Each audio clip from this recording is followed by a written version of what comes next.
बर्फ से ढके पहाड़ों, खूबसूरत नजारों और साफ हवा के बीच भारत के उत्तरी राज्य लद्दाख में एक संघर्ष की आवाज गूंज रही है। यह आवाज है सोनम वांगचुक की। यह आवाज दिल्ली तक कई बार पहुंचाने की कोशिश हुई, लेकिन विफल रही। इस संघर्ष के केंद्र में है सोनम वांगचुक, एक पर्यावरण कार्यकर्ता, शिक्षक और 3 इडियट्स फिल्म के रणछोड़ दास की प्रेरणा। वे 10 सितंबर से लेह में अनशन पर बैठे हैं। यह अनशन 35 दिनों का है।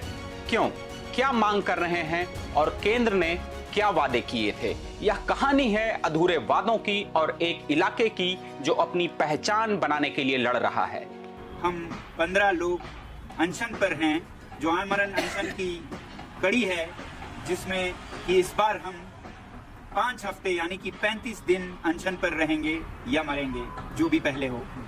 आपको याद होगा कि पिछले साल इसी वक्त सितंबर के महीने में हम लद्दाख से पैदल चल पड़े थे दिल्ली राजधानी तक अपनी व्यथा सुनाने के लिए।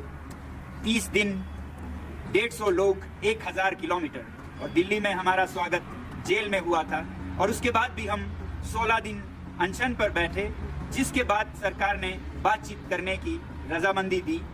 मगर ये बातचीत पूरे 1 साल में लगभग 3 ही हुए, और पिछले 3 महीनों से तो कोई बातचीत ही नहीं हुई, थम से गए। अब ये अनशन करना क्यों जरूरी है? क्योंकि 1.5 महीने बाद अक्टूबर में लद्दाख की जो पर्वतीय परिषद है, लद्दाख ऑटोनोमस हिल डेवलपमेंट काउंसिल, उसके चुनाव होने जा रहे हैं, और ये बहुत प्रतिष्ठित चुनाव हैं। पिछले बार 2020 में जब यही चुनाव हुए थे, तब सत्ताधारी पार्टी बीजेपी ने लद्दाख के लोगों के साथ एक बहुत बड़ा वादा किया था, जिसमें पहला बिंदु था कि लद्दाख को 6वें शेड्यूल में संरक्षित किया जाएगा। लद्दाख की प्रकृति, लद्दाख की संस्कृति और लद्दाख की लोकतंत्र को। तो अब ये चुनाव फिर से जीतना चाहते हैं, लोगों को डरा कर, धमका कर या पैसा बांट कर, और उसके बाद फिर ये वादे खारिज हो जाएंगे, खत्म हो जाएंगे, दफन हो जाएंगे और वो मुक्त हो जाएंगे।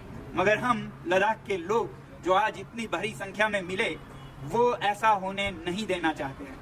क्योंकि ये लोकतंत्र का मजाक होगा अगर नेता कुछ भी वादा करें, लोगों से वोट लें और सरकार बनाएं, और उसके बाद जब वादों को निभाने की बात आई तो हाथ धो लें। ऐसा तो सौदों में भी नहीं होता है। कोई दुकानदार सामान दे और आप पैसा न दें तो जेल जाते हैं। कोई बैंक चेक दे और वो चेक बाउंस हो जाए तो आप जेल जाते हैं। तो दुनिया की सबसे बड़ी लोकतंत्र में सरकारें बने और फिर उस वादे पे अमल ना हो, तो ये कैसे हमें स्वीकार्य हो सकता है? वैसे भी आज लोकतंत्र का एक मजाक बन गया है। देश भर में आंदोलन चल रहे हैं, वोटों के साथ क्या हो रहा है। तो लद्दाख से हम संदेश देना चाहते हैं कि नेता जो वादा करें वो पूरा करें, और इसी के लिए आज से हम यहाँ पर जो 15 लोग अनशन पर हैं, उनमें 7 तो भारतीय सेना के भूतपूर्व सैनिक हैं, 3 महिलाएं हैं। ऐसे ही आने वाले दिनों में सैकड़ों लोग हमारे साथ अनशन में जुड़ने वाले हैं। हमें पूरी उम्मीद है कि आप लोग भी अपने अपने शहरों से लोकतंत्र को बचाने के लिए और लद्दाख और हिमालय को बचाने के लिए, यहाँ की प्रकृति और संवेदनशील जो ग्लेशियर्स हैं, पर्वत हैं, नदियां हैं, उन्हें अपने आने वाले पीढ़ियों के लिए बचाने के लिए पहले जैसे आप लोगों ने साथ दिया पिछले साल, वैसे ही साथ देंगे। और सब मिलकर हम साबित करेंगे कि भारत में जो सत्यमेव जयते कहते हैं, उसका माने भी है। तो फिर से कहेंगे, सत्यमेव जयते। और केंद्र सरकार ने जम्मू कश्मीर से लद्दाख को अलग यूनियन टेरिटरी बना दिया। वादा था विकास, नौकरियां और सुरक्षा, लेकिन आज लद्दाख के लोग कहते हैं वादे तो पूरे हुए नहीं, उल्टा हमारी जमीन, हमारी संस्कृति खतरे में है। सबसे पहले थोड़ा पीछे चलते हैं। 5 अगस्त 2019 केंद्र सरकार ने आर्टिकल 370 हटा दिया। जम्मू कश्मीर का विशेष राज्य का दर्जा खत्म हुआ। राज्य को 2 यूनियन टेरिटरी में बांट दिया गया, एक जम्मू कश्मीर और दूसरा लद्दाख। लद्दाख को यूटी बनाने का फैसला लंबे समय से लंबित था। लद्दाख के लोग सालों से कहते आ रहे थे कि कश्मीर घाटी के साथ रहने से उनका विकास रुक जाता है। बौद्ध बाहुल लेह और शिया बाहुल कारगिल को अलग पहचान मिले। केंद्र सरकार ने कहा यह लद्दाख के लिए अच्छा होगा, केंद्र सीधे विकास करेगा। लद्दाख के लोग खुश हुए, लेकिन यूनियन टेरिटरी का मतलब क्या था? कोई विधानसभा नहीं, दिल्ली से सीधे control. Leh autonomous hills development council को कुछ शक्तियां दी गईं, लेकिन वे सीमित थीं। कुल आबादी करीब 3 लाख है। लेकिन समस्या, विकास तो आया पर बाहरी कंपनियां जमीन खरीद रही हैं। सोलर प्रोजेक्ट, माइनिंग, पर्यावरण को नुकसान, स्थानीय बेरोजगार, संस्कृति दब रही है। लोग पूछ रहे हैं क्या यही वादा था? तो केंद्र ने लद्दाख को अलग यूटी बनाते समय क्या वादे किए थे? जम्मू कश्मीर रीऑर्गेनाइजेशन एक्ट 2019 में साफ लिखा है, लद्दाख को विकास का नया दौर मिलेगा। वादा नंबर 1, लद्दाख को अलग शक्तियां, लेह और कारगिल काउंसिल को स्थानीय विकास पर ज्यादा कंट्रोल। वादा नंबर 2, भूमि और नौकरियों में स्थानीय लोगों को प्राथमिकता दी जाएगी, कोई बाहरी जमीन न खरीद सकेगा। वादा नंबर 3, पर्यावरण और संस्कृति की रक्षा, लद्दाख को इको सेंसिटिव जोन बनाया जाएगा। वादा नंबर 4, अलग लोकसभा सीट और जल्द ही राज्य का दर्जा बहाल किया जाएगा। और अब एक नजर डालते हैं सोनम वांगचुक और लेह एक्सप्रेस बॉडी की मुख्य मांगे क्या है।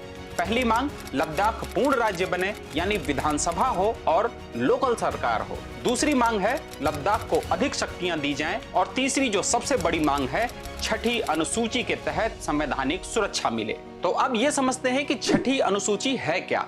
सरल शब्दों में यह संविधान का वो हिस्सा है जो आदिवासी इलाकों को स्वायत्तता देता है। नॉर्थ ईस्ट के असम, मेघालय, त्रिपुरा में यह लागू है। वहां लोकल काउंसिल कानून बना सकती है। जमीन, जंगल, पानी पर बाहरी लोग बिना इजाजत के कुछ नहीं कर सकते। लद्दाख 99% आदिवासी इलाका है जहां बौद्ध और मुस्लिम की अधिकता है। सोनम कहते हैं छठी अनुसूची से हम अपनी जमीन बचाएंगे, अपनी संस्कृति बचाएंगे। तो अब सवाल कि इससे फायदा क्या होगा। पहला, भूमि की सुरक्षा होगी, बाहरी कंपनियां माइनिंग या होटल नहीं बना सकेंगी बिना लोकल अप्रूवल के। दूसरा, सांस्कृतिक संरक्षण होगा, बौद्ध मठ और परंपराओं की सुरक्षा होगी। तीसरा, आर्थिक स्तर पर लोकल जॉब्स बनेंगे, टूरिज्म कंट्रोल किया जा सकेगा। और चौथा, पर्यावरण, ग्लेशियर बचेंगे, जलवायु परिवर्तन से लड़ाई आसान हो जाएगी।